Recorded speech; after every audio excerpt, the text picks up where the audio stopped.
In adding two-dimensional vectors or vectors that are on the same plane, let's say the xy plane, we learned from the previous video the tip to tail.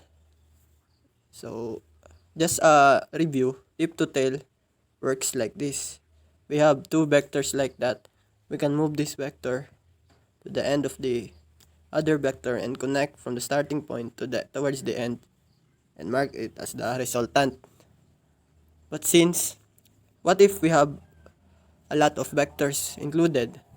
Like let's say more than 3, say we have 10, 12, or 13, or how many we want to add. How can we do it now?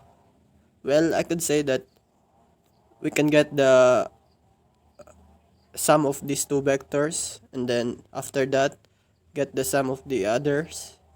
It's like that, and then take the sum or the resultant of all the vectors. But mind you, it will take so much time to do that.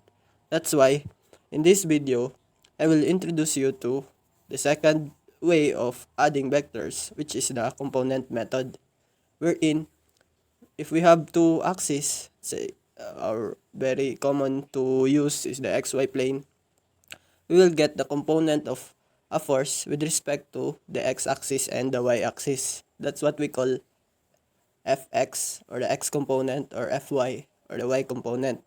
Also, in this video, I will also introduce you to the slope triangle and then the vectors in Cartesian form, or the ijk. We have an example. It's like this, wherein we have three vectors to add. I forgot to write the magnitude. This is 300 pound and 400 pound. And we need to get the resultant of these three. Notice that 200 pounds is in this. This is what we call slope triangle. This is actually another way of giving the direction of a force from a reference axis. So if we have an angle, we also have a slope triangle to represent.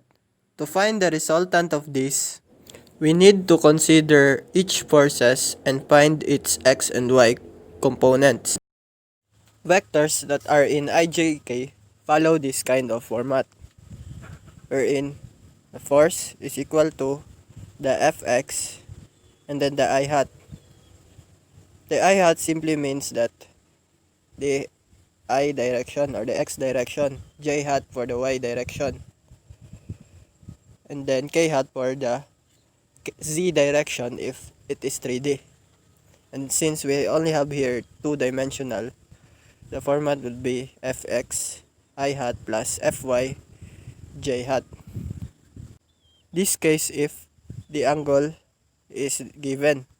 But if the slope triangle is given, we can use the other way around, which is the magnitude of the force times the lambda. And the lambda here is something like that.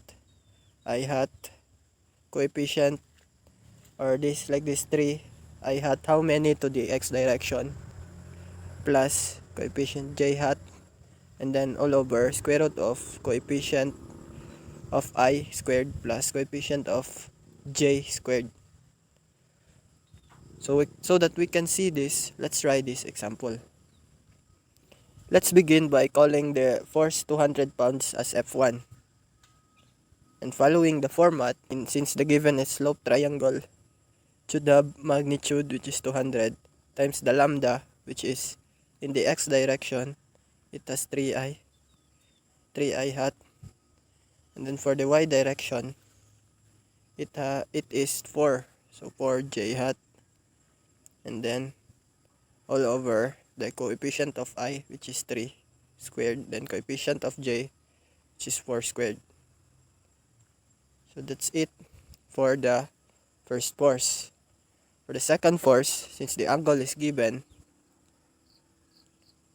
you can use directly the components. So what would be the x component of this force 300 pounds? The x component of it, since this is opposite, the angle will have sine. And then since this is heading towards the negative x, therefore it will have negative 300 sine of the angle, which is 45 I hat. This magnitude is the force going to the x direction. Then plus the y component, which is this one, which in terms of this angle, that's adjacent. So that would be cosine. So what we're gonna have here, and then since it is going upwards, it would be 300 sine 45 j hat.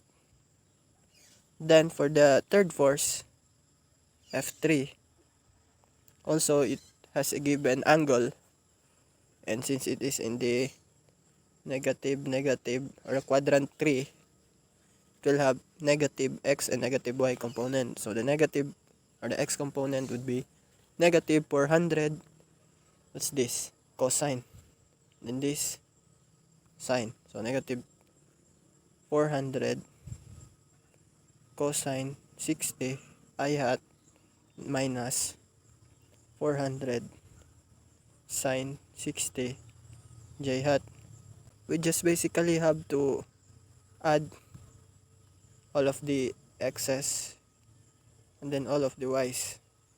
Combining all the forces that goes into x direction or the I hat, and also combining all the forces that goes into y direction or the j hat, we will then have negative 292.13 I hat and positive 25.72 j hat.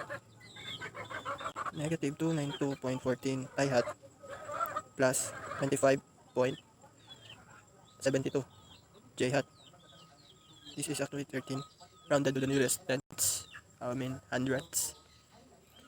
So if you want, this is already the answer, since it has magnitude and then the directions. But if you want the magnitude of the resultant,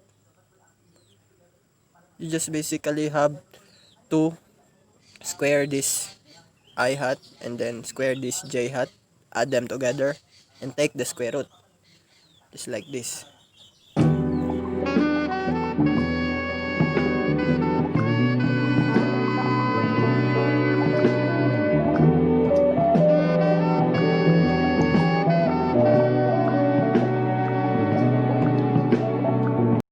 This would be the magnitude of the resultant.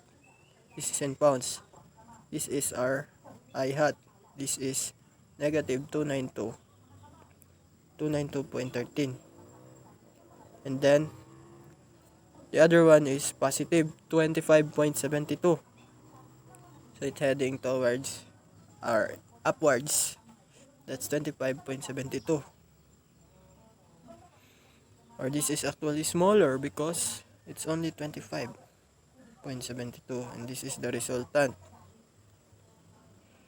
This is the resultant, R.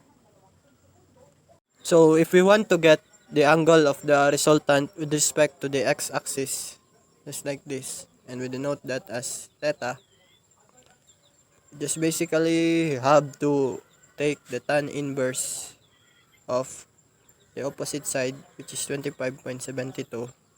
This is only the magnitude over 292.13.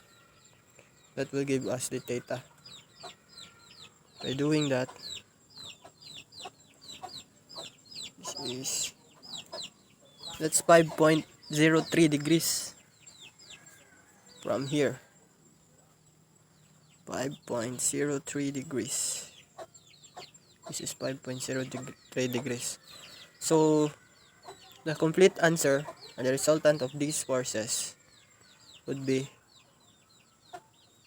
293.26, 5.03 degrees with respect to x-axis. Thank you for watching, and if you like this, of course, like, share, subscribe. As always, peace out.